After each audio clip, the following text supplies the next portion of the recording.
Hi everybody, welcome back to Betty and James Off the Shelves. I'm Betty. I'm James. And we are two librarians with a genre fiction addiction here to talk all things books. So this time we're going to look at all the books we read in the month of June. We both had slightly slower months, so I ended up reading 4 books, 3 of them being novellas. And I read 5 books with 4 of them being novellas. I don't really know why we had big novella months. I enjoy novellas in general, and a bunch of them came up in a row that I was like, I really want to read this. So it just kind of worked out that way, considering I had a little bit less time in my everyday life. So yeah. Before we get stuck in, I do want to mention that if you want to watch this content, if you don't want to watch this content, but you do want to listen to this content, we are now available on Spotify, and hopefully we'll be launching on other podcast platforms soon. But we are the same on every single platform, on Instagram, TikTok, Spotify, YouTube, Betty and James Off the Shelves, everywhere. Everywhere. So if you want to listen to this exact same content, feel free to find us on Spotify and listen to us there. Yeah, it's great because then you don't have to look at us. You just Even though we're so beautiful. You just have to listen. And engaging. Listen to our dulcet tones. Dulcet tones, yes. Books, reading, fantasy and sci-fi. All right. How do you want to do this? Do you want to go chronological order? Do you want to go the books that you liked the least to the books you liked the best? Yeah, I'm happy to follow your lead. I could do chronological. Chronological? Yeah. All right. Well, do you want to do one and then I'll do one and then we'll... You do one first because you read more than me. Okay. Oh, so yeah. The maths works. Yeah. Well, I'm a librarian, so I wouldn't know anything about maths. No, neither. That's about as far as I get. As far as yours we is get. 5, mine is 4. I can tell yours is higher. Yes. Okay. I read 1, 2, 3, 4, 5, 6. You had 6? What did I say? 5. See what I said about maths? She's always increasing these numbers. I'm sorry. I'm a sleeper agent coming up from the behind. No, I read 6. 1, 2, 3. Mine was definitely 4. I'm very aware that mine was 4. Okay. All right. I read 6. Mostly novellas. Okay. Yeah. The first novella that I read was The Summer War by Naomi Novik. Oh, yeah. Which is on the Hugo list. Yes. And I think it was also on the... No, it was not on the Locust list. Is that a novella? It is a novella. Okay, cool. Yes. Yeah, great. Yeah. What did you think? Okay, so I gave it... Oh, my review's not here. I will give it 4 stars. Okay, that's good. First of all, I love the way that Naomi Novik writes. Me too. So that I was already endeared to the story before I even started. Great. It's about a young girl who's a princess who curses her brother to never be able to find love or never be able to fall in love, or whoever he wants is not ever going to be able to love him back. Why would she do that? Because she's very upset with him. Okay. Because of something that he does. Nothing like terrible to her, but you know, she's like 12 at the beginning of the story. Right, okay. And so she throws a tantrum, and this is the result of that. She had a negative reaction. Yeah. And so it's basically just a story of her and her 2 brothers and the things that people will do to make amends or Yeah. So I don't want to spoil too much because the stories are so short that I feel like if you give too much detail... Yeah, it's just like that's the story. That's the whole story. Yeah, it's like, if it's like 150, 200 pages. Yeah, but there's sort of like a fae court involved, which, you know, always a good time. There's an arranged marriage, all the good stuff. Okay. So I gave that one 4 stars. Nice. I feel like if you will see in the books that I have read, there's a lot of like folklore, fairy tale, mythology stuff that I read this month. And then one real outlier, which we'll get to when we get to. But yeah, so that was sort of the theme of my month this month. Yeah. And this one started me off well. Okay. So 4 stars for The Summer War by Naomi Novik. That's good. I like Naomi Novik as a writer, so I was hoping to read that before the Hugo Awards came out. If you haven't heard of her, she does a lot of like Eastern European folk inspired writing. Yes. I liked Uprooted when I read it. Have you read that before? I've read Uprooted and I've read Spinning Silver. Right. And I've also read her amazing Scholomance series as well, which is... Right, which I have not read, James, but I'm like, I should. Yeah. Well, it was one of those ones where I was like, I'm going to read Uprooted first. I'm going to see if I like her. And then I can get into a series if I think she has a writing style that kind of like suits me. Yeah. So the first book that I read last month was Heart-Shaped Box by Joe Hill. Another Joe Hill. Yes. So I actually don't think that episode will be out right now. But because that'll be in part 2 of the Locus Award ones. I read King's Sorrow by Joe Hill, and slight spoiler for that episode, I gave it 5 out of 5, and I really, really enjoyed it. So I went back and read Heart-Shaped Box, which is the first book that Joe Hill wrote. For anyone who doesn't know, Joe Hill is Stephen King's son. I'm a very big fan of Stephen King, and I hadn't really gotten much into Joe Hill. I had actually started Heart-Shaped Box, or maybe even finished it when I was young. Oh, so it's been out for a while? It's from 2007. Oh, wow. Okay. Yeah, so I think I read it when I was a teenager, but then I either didn't remember it enough, or I don't think I quite got it very well yet. I really enjoyed this book. I gave it a 4 out of 5. There are some flaws with it, and I don't know why, because this is a horror book. Well, horror suspense. I found myself to have less appetite for some of the more horrific parts of the horror. Oh, okay. Because he does kind of go quite dark in a lot of his books. Is it supernatural? Yeah, so the synopsis of this one is it's from the perspective of an aging rock star. I think he's more metally than anything else, but yeah, he's an aging rock star. He's in his, I want to say he's about 60 at the time, and he buys the suit of a dead man on the internet because the ad was that he would be buying a ghost. And it turns out that buying the ghost worked, but the ghost wants to kill him. Classic move. Yeah. It's because he has a lot of very young girlfriends. Okay. In their 20s, but he's like 60 or 50 or something. Yeah, he's in his 50s and 60s. Gross. And the ghost that he ends up buying is the stepfather of one of these girls. Oh, okay. Did he know that when he bought the suit? He did not know that when he bought the suit. So it's kind of a weird revenge sort of plot. But yeah, and it's a haunting plot as much as anything else.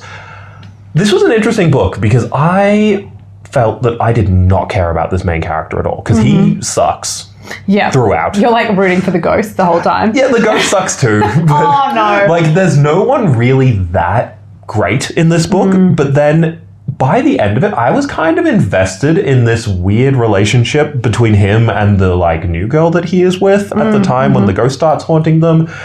I found that it made me really interested in this guy who is quite unlikable.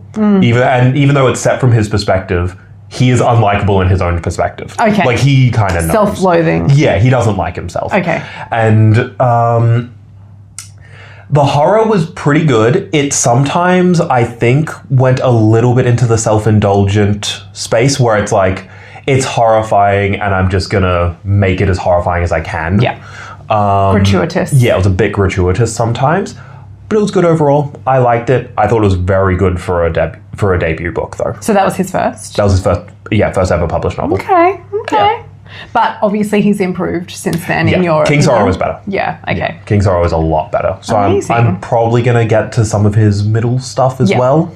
And just check out the back catalogue. See what's there. Yeah, nice. Yeah. Okay, the second book that I read was one that I had started reading last month. And didn't finish, which was Cinder House by Freya Marsk, who is an Australian author, by the way. Oh, I didn't know that. So Cinder House is Freya's take on... Freya, we're on a first name basis. Is Freya's take on sort of the Cinderella fairy tale. Oh, cool. In this version, though, Ella is a young girl who has actually been killed by her stepmother and is a ghost that is attached to the house that they live in together.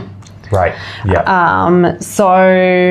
Okay, cool. Yeah, which, presents a bunch of issues about she's connected to the house, so she actually can't leave the house when things happen to the house. For example, if someone breaks something in the house, Ella can feel that in her body. Yeah, okay. And her stepmother and stepsisters can see her and order her to do things. Oh wow! So she's like the worst version of being a ghost for her. Yeah. Yes. Yeah. Okay. Yeah. You know what's funny? at the start, I was like, oh yeah, the main character from Cinderella must be named Ella. I did not retain that in my brain. I don't know why. I was like, who? Oh, yeah. Okay, I like Cinderella. Ella. I was like, oh, yeah. You're like, I'm putting the pieces together. I had that moment, and I was like, this is probably one of the most known fairy tales, like, ever. Why haven't I retained that in my memory? She often is named Ella. Yeah, I mean, that makes sense. Like, you know Ella Enchanted? Yeah, That's also a Cinderella sort which of. is yeah. Yeah, it all makes sense when you put it together. Yeah. It just took me a second. Yeah. I was kind of like, we've got time. We'll get you there. We'll get you there. It's a story about her sort of trying to figure out what this curse, what the limits of it are. Not curse, like haunting, haunting. And also she meets, obviously, the prince. but she's dead. But she's dead. What do we know about that? Well, you'll find out.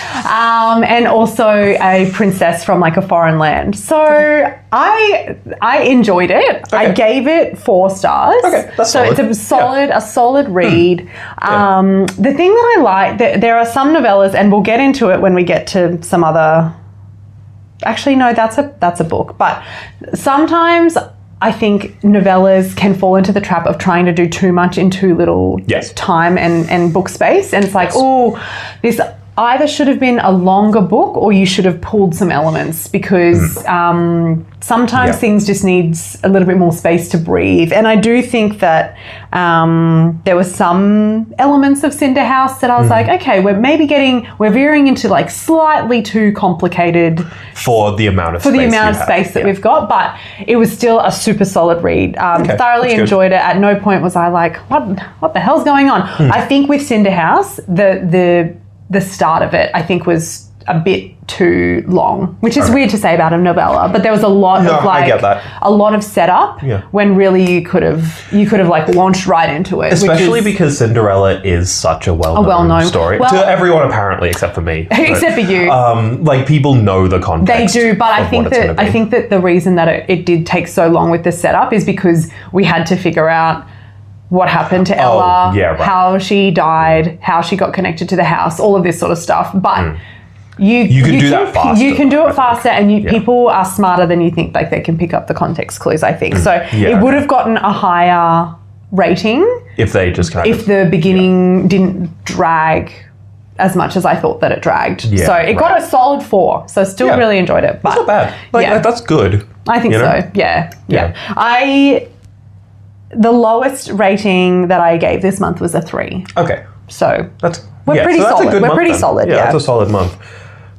What's your next one? So my next one was Outlaw by Jim Butcher. It is the newest novella in the Dresden Files series, and I can't remember if I've spoken about this series in our very first episode where we were introducing us to Book Talk. Good.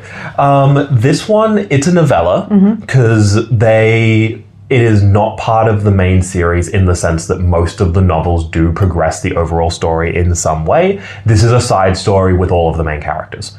One thing that I do like when this author does this is that we've gotten to a point in this series where everything's kind of like a cosmic level evil or like a very high level threat. This one was much lower stakes. It was more of like an emotional stakes one where he's helping someone who you see in some previous books who sucks trying to be a better person. Okay. And that's nice. It's quite nice. I find that the novellas in the Dresden Files series often just don't quite have enough to them for me. Where it's like, yeah, we're in the world and the characters and that's fine. But there is no try-fail cycle, I think, in some of the novellas where a lot of the books will have them because they're kind of mysteries inherently. And this one, though, it didn't really matter, which is good because a lot of them, like there was a novella they did about him helping the son of Bigfoot figure some stuff out. Cute. And because he's like a teenager, he's just like really big. Like kind of hairy because he hasn't, I don't know, become Bigfoot yet. But he, like, something's going on with him. I need to figure it out. And then he just figures it out because you only have 200 pages. This one was less like that because it was more about trying to teach this person about how to live life. which wasn't like high philosophy, but I enjoyed it. Okay. Like I gave it a 4. A 4, nice. Yeah. I feel like we're going to have a very solid...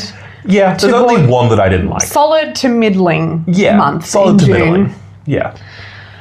Well, the next one that I read was The 6 Deaths of the Saint by Alex E. Harrow, which I, of course, needed to read because I gave Alex Harrow's other book, which was The Everlasting. Yeah, the one that you loved. 6 stars. So I was like, I need to read everything. Yeah. So I read The 6 Deaths of the Saint, which was the novella that came out before The Everlasting.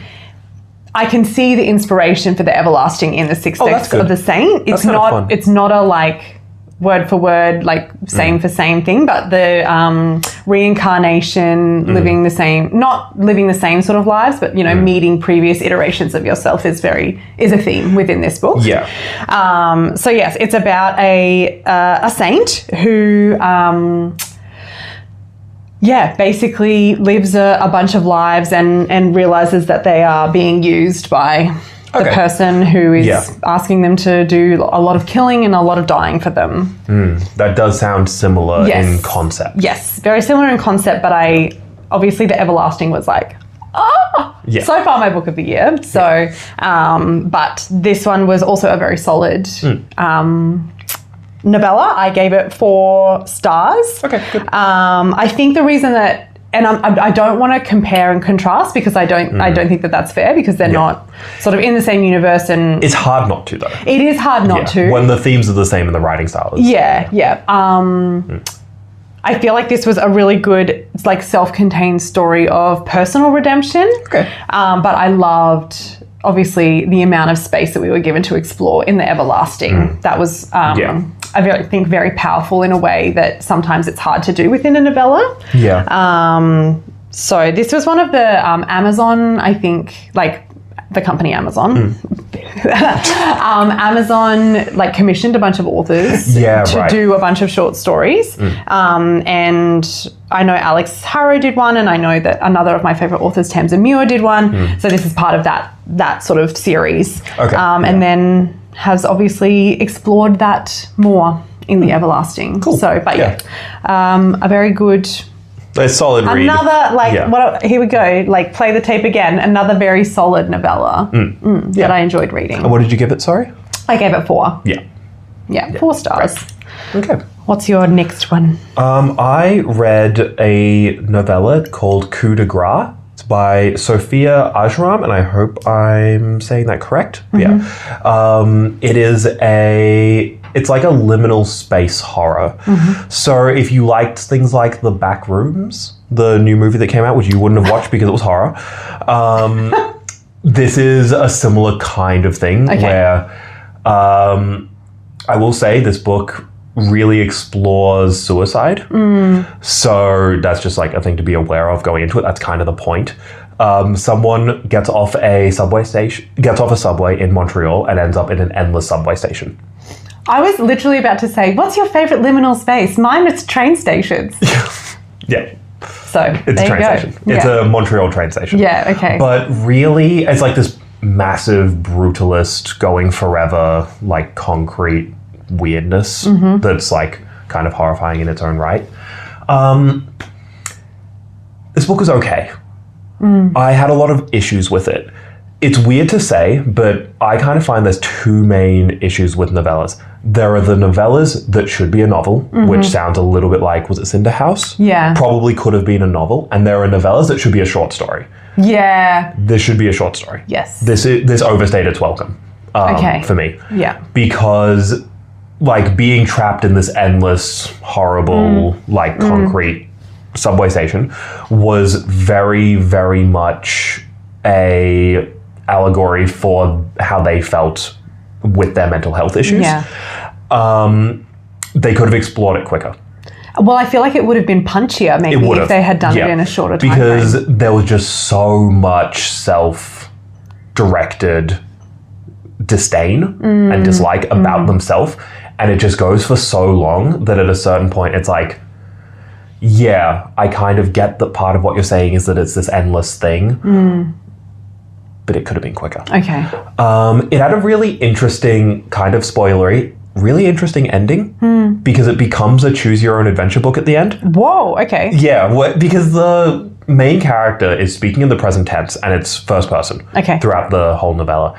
And he is talking directly to the reader a lot. And he's like, okay, now what do you think happens next? If you think I do this, go to this chapter. If you think I do this, go to this chapter. If you think I do this, go to this chapter. So at one point, the book actually ends earlier than some of the other chapters.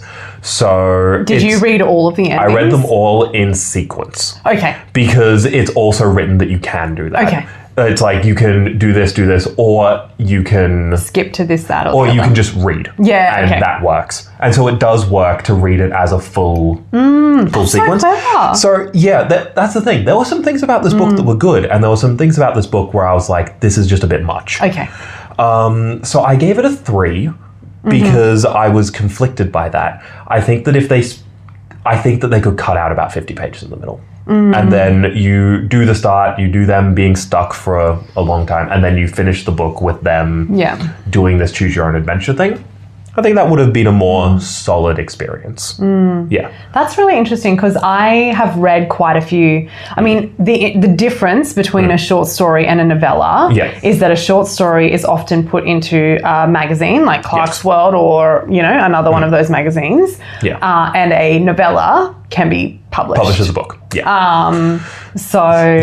Which is sometimes to the detriment of the actual story that you're wanting to you'd tell. earn more money.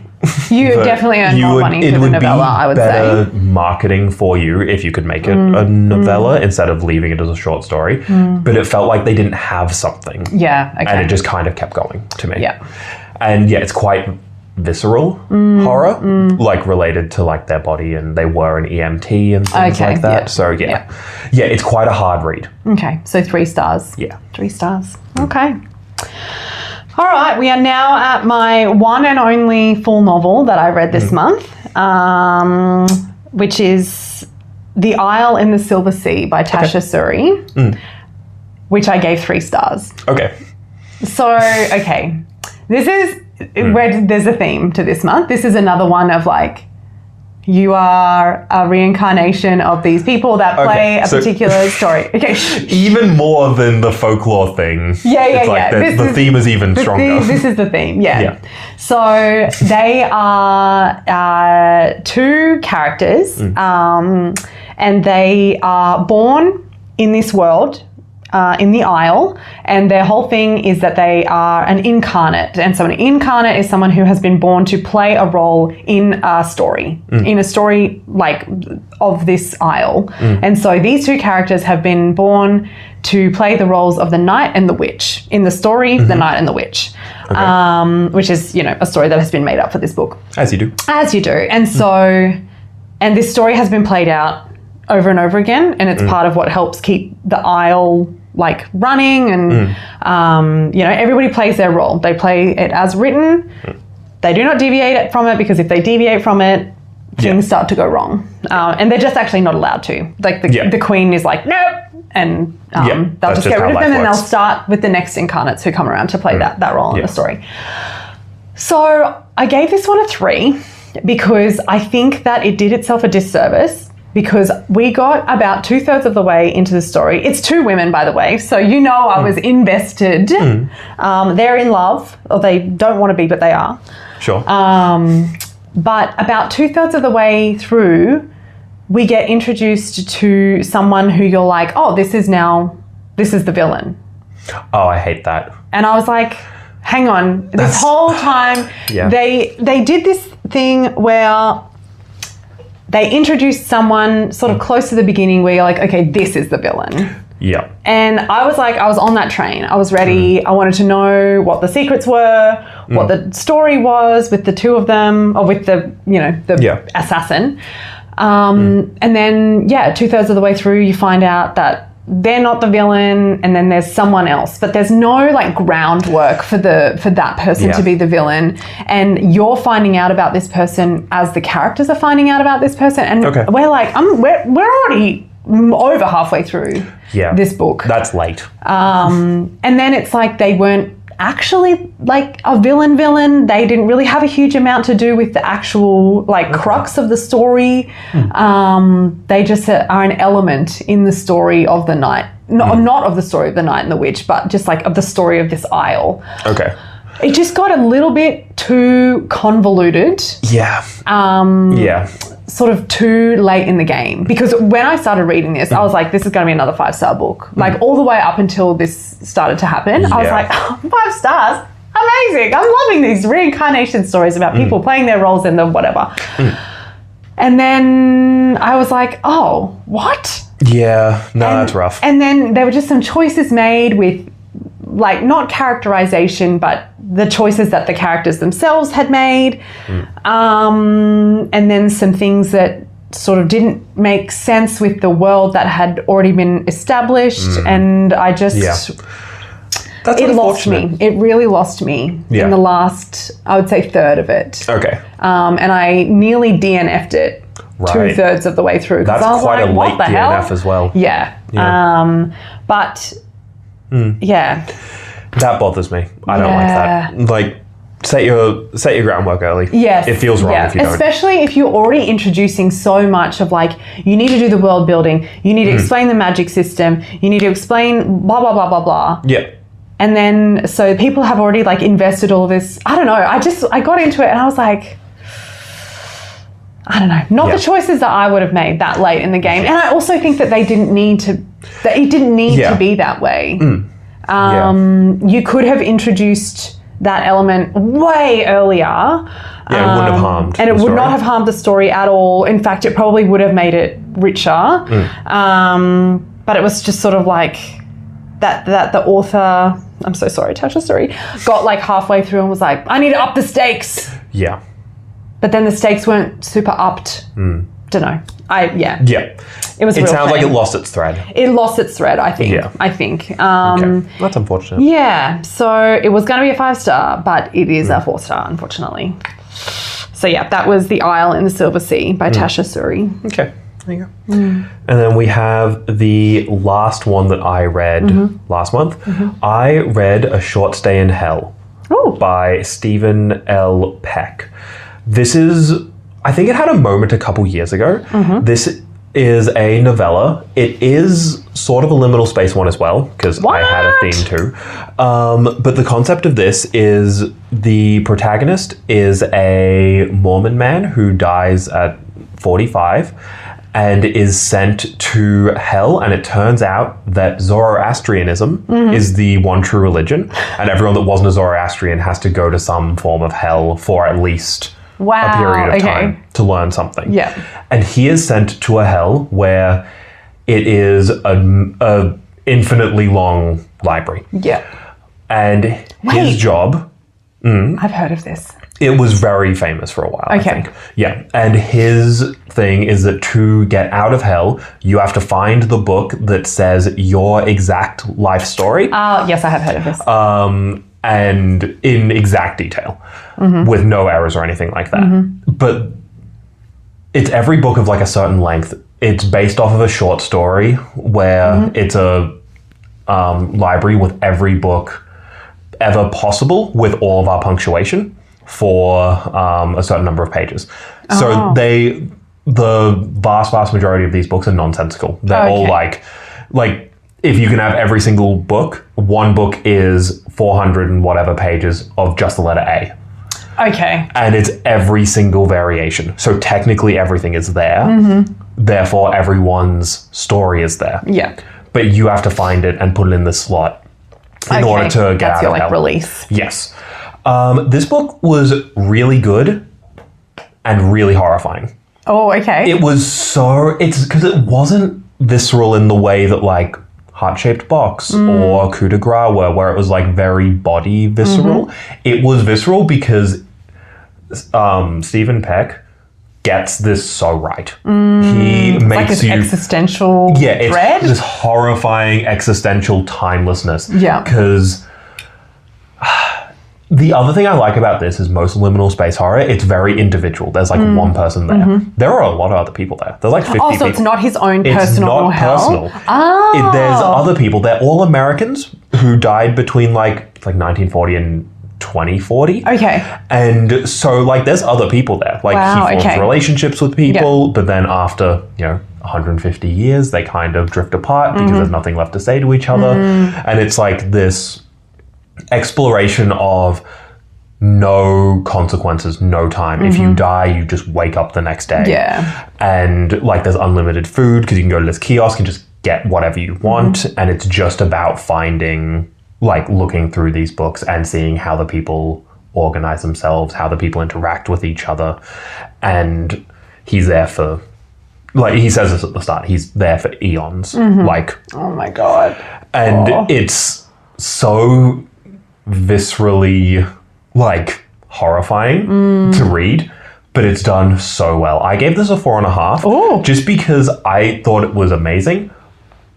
I also didn't have an amazing time. I kind of was having a bad time in a few places because I'm like, at one point, this is a mild spoiler, but at one point he is falling the depths of the library because it is like almost effectively infinitely long. And he is just falling for so long because he can't quite get back into the railing without bouncing off it and dying from the impact. Yeah. So he's just like stuck there for ages. Like knowing that the choice that he has to make is going to kill him, and then he's going to have to.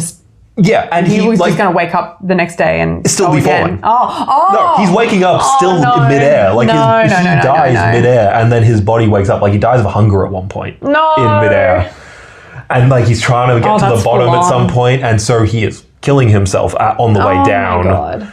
Just to like not have to spend as much time falling, but it's like light years of falling if he wants to get to the bottom of this thing. So it's a really interesting book. And because like he's a Mormon who finds that Zoroastrianism is the one true religion, so he's kind of like, everything in my life is not relevant. And so this thing that I held as truth is not it's not true. It's such an interesting book. And this is one where it's like Mormon? I actually don't know. Or ex-Mormon, maybe? Look it up. Yeah. What was his name again? Stephen L. Peck. And the book was A Short Stay in Hell. He's an evolutionary biologist, poet, and novelist. Okay. His literary works is influential in Mormon literature circles. He works at BYU. Oh, okay. Yeah, so he must be a Mormon if you're working at BYU. At BYU. Interesting that he would write that. Yeah. Okay. Exploring all sorts. So 4.5 stars. Yeah, 4.5. Awesome. Okay. Well, I read 2 more novellas in June, one of which is sort of a cheat. I've read it before. Okay. And I just was like, I need to go back in. It's called Spear by Nicola Griffith. I've read it like 3 times. It's so good. It's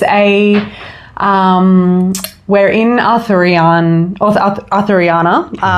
So it's actually a retelling exploration of the Percival. Percival is one of the Knights of the Round Table. Okay.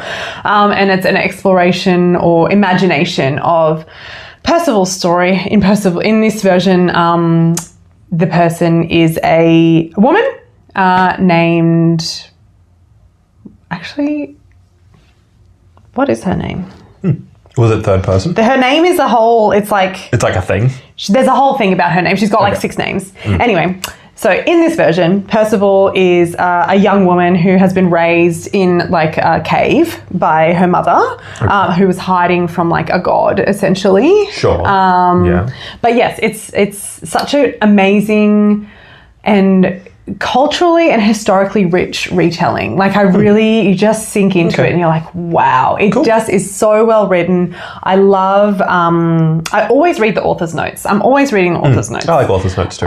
So I read what Nicola Griffith had to say about doing all of the research that that they had done for this novel. It originally started as a short story for the Swordstone Table anthology of like queer retellings of Arthurian legends. Sure. And then obviously it was way too long, and so they turned it into a book, Yeah. a novella. So I gave it 5 stars, and I knew that I was going to give it 5 stars because I've already read it twice before. So yeah, it's so good. An interesting exploration of her relationship with Nimue, the Lady of the Lake. Okay. Didn't know her name. Oh, yeah. And Merlin and Arthur, Guinevere, Lancelot, Sir Kay. Yeah, just sort of like how this young woman grows up and becomes a knight in King Arthur's court. Yeah, just like it just is so good. If you love Arthuriana, I'm going to make a list of like Arthuriana books for people who love Arthuriana, and this is on there. Or people who want to try it. Yes, yeah. Such a cool version, because I feel like a lot of Arthuriana like retellings are doing it about either Merlin or Arthur. Yeah. Or Gwen. You know, me on a first name basis with Queen Guinevere. In the retellings that you've seen, is she painted as the villain in the end, or not really? Because I feel that it's like, was the myth not that she and Lancelot leave together? In this story, that is not the case. Okay, I was wondering if that gets changed a lot. No, I think it is explored a lot. Okay. Yes, right. Yeah, but it... let's just say they're all one big happy family in this, retelling. So yes, that doesn't come into it at all. But I really liked it, really enjoyed this version of Merlin as like actually quite a calculating, non-benign character. Yeah. And as of Arthur as quite a paranoid right. Okay, king. That's interesting. Yeah. So yeah. Really love that one. Yeah. Spear by Nicola Griffith. Cool. Would recommend. Oh, that sounds good. Would recommend. Shall I talk about the last one that I read? Yes. Okay. The last one that I read is called Spread Me by Sarah Gailey. That was nominated for a Locus Award though. Yes. And it's got the stupidest name in the world. Yes. Well, you think that. Like, come on. You think that. Come on. This was the horniest, most... I don't even know how to explain it. So there's a group of 6 people. They're living in the desert on like a research station. At the very beginning of the book, they bring in this creature that sort of looks like a coyote, but it has like 6 legs and just is like a bit not right. Yeah. And subsequently, the people that are living in this research station become infected by this thing that wants to be spread. It's like, okay, it wants to be spread. It also is the main character, the character that you're like, it's from the perspective of, very erotic relationship with fungus and viruses. Weird. Okay. So if you do not want to explore the erotic masturbatory fantasies of someone who has a photo of a like microscopic photo of a virus that she uses as inspiration. Okay. This is probably not going to be the book for you. Is this the book for many people? Look, I was along for the ride. Okay. I will say that. I was like, you know what? Yeah.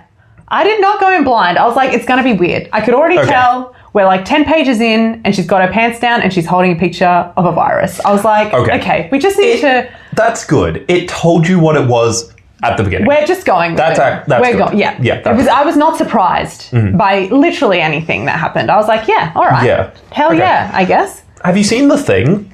No, James, I haven't seen The Thing because that's a horror film. Yeah. This sounds like if The Thing was... porn? Yeah. Yeah.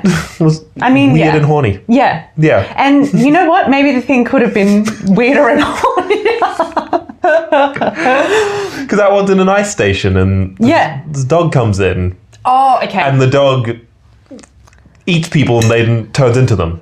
And then there's like imposters around. Oh my God. Okay, so okay, this is obviously very influenced by The Thing. Yeah, very it's a John Carpenter movie from like the 80s. Yeah.